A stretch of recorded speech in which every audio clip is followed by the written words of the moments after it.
बिस्मिल्लाहिर्रहमानिर्रहीम। अस्सलाम वालेकुम। कैसे हैं व्यूअर्स आप लोग? उम्मीद करती हूँ खैर खैरियत से होंगे।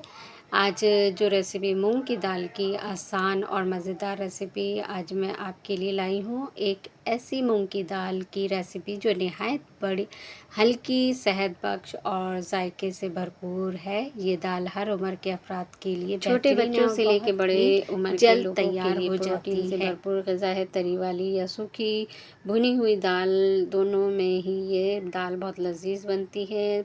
पतली दाल चावलों के साथ मज़ेदार लगती है और भुनी हुई पराठे या रोटी के साथ इसका जायका बढ़ जाता है।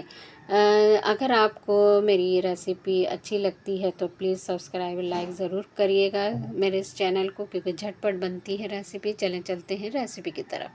अभी मैंने ले लिया है 1 कप के बराबर ऑयल और मैंने देगची चढ़ा दी है। उसमें मैंने देसी लहसुन 1 टेबलस्पून चॉप करके मैंने तेल में शामिल किया है गरम ऑयल में। और 1 कप मैंने दाल ले ली थी, वो मैंने 1 घंटा पहले भिगो दी थी। अब 5 से 6 अदद मोटी साबुत लाल मिर्चें मैं इसमें शामिल कर रही हूँ। 1 टेबलस्पून ही मैंने इसमें ज़ीरा शामिल किया है। 2 अदद मैंने प्याज रफली काट ली थी और वो मैं इसमें तड़के में शामिल कर रही हूँ। ये दाल के लिए बना रही हूँ तड़का और मसाला। तो थोड़ा सा प्याज जो है ब्राउन सी हो जाए, थोड़ी सी गुलाबी सी हो जाए, पक जाए इस तरह, फिर उसमें मैं शामिल करूँगी टमाटर। प्याज को लाल नहीं करना, हल्की सी गोल्डन सी गुलाबी सी हो जाए तो फिर आप टमाटर शामिल करें। अच्छा, मैंने 2 टेबलस्पून इसमें अदरक लहसुन का पेस्ट शामिल किया है ताकि जो है ये इस तमाम मसाले में मिक्स हो जाए। अच्छा जी, अब इसको टमाटर और लहसुन अदरक को अच्छी तरह हम भून लेंगे, मिक्स कर लेंगे, प्याज व्याज सब एक जान हो जाए तो इसको अच्छी तरह थोड़ा सा भुनेंगे 5 मिनट। और भूनने के बाद इसमें मैंने असल चीज़ जो है असली घी, वो मैंने 1 टेबलस्पून इसमें शामिल किया है। घी का जायका दुबाला कर देता है दाल का। तो अगर नहीं है तो आप बटर शामिल कर सकती हैं, नहीं है तो कोई बात नहीं, ऑप्शनल है। अच्छा, 1 टेबलस्पून इसमें मैंने शामिल किया है लाल मिर्ची रेड चिली पाउडर और हाफ़ टी स्पून के बराबर मैंने इसमें शामिल की है हल्दी। तो जनाब ये हैं सारे मसाले, कितने कम है ना मसाले इसमें, और झटपट तैयार होने वाली ये रेसिपी है। और 1 टेबलस्पून इसमें आप अपने हस्बे ज़रूरत आप नमक इसमें शामिल कर सकती हैं। मैंने 1 टेबलस्पून शामिल किया है और इसको हम अच्छी तरह भून लेंगे। दाल को दाल के मसाले को, ये मसाला बनाया है मैंने दाल का, तड़का भी समझ लें और मसाला इसका दाल का तैयार किया है। 1 आधा कप मैंने इसमें पानी शामिल किया है इसको, ताकि अच्छी तरह मसाला भुन जाए।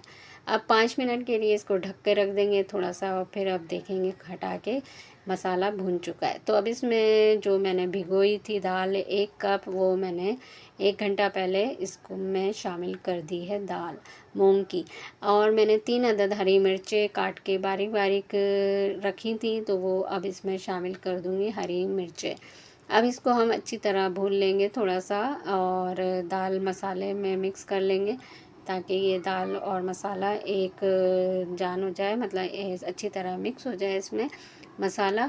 और फिर हम इसमें शामिल करेंगे आधा कप पानी। पानी हिसाब से देख के डालिएगा, क्योंकि ज़्यादा पानी अगर शामिल कर दिया तो हलवा ना हो जाए दाल। तो आप जो है आधा कप पानी और अपने हिसाब से दाल की मिक़दार देख के आप शामिल कर दिएगा। और ढक के अब मैं रख देती हूँ। 5 मिनट दम पे रखने के बाद अब ये देखें दाल जो है तैयार है सर्विंग के लिए और झटपट तैयार हो गई है ये दाल। दाना देखें दाल का बिल्कुल साबित है, ज़रा सा भी नहीं हलवा हुआ, क्योंकि ये दाल बहुत नाजुक होती है। पानी अगर ज़्यादा डल जाए तो ये हलवा हो जाती है दाल। तो तैयार हो गई है पराठे के साथ, और हरी चटनी या अचार हो साथ तो बड़ा दुबाला हो जाता है जायका दाल का। मैंने हरी चटनी बनाई है तो वो मैंने साथ रखी है। और ये देखें तैयार है, और पराठा अगर साथ में हो तो क्या बात है, तो मज़ा। अगर आपको ये रेसिपी पसंद आई है हो तो बराए करम लाइक करें, चैनल को सब्सक्राइब करें, बेल आइकन को दबाना ना भूलें, ताकि आपको ऐसी मज़ीद आसान और मज़ेदार रेसिपी मिलती रहें। इंशाल्लाह फिर अगली रेसिपी में मुलाकात होगी।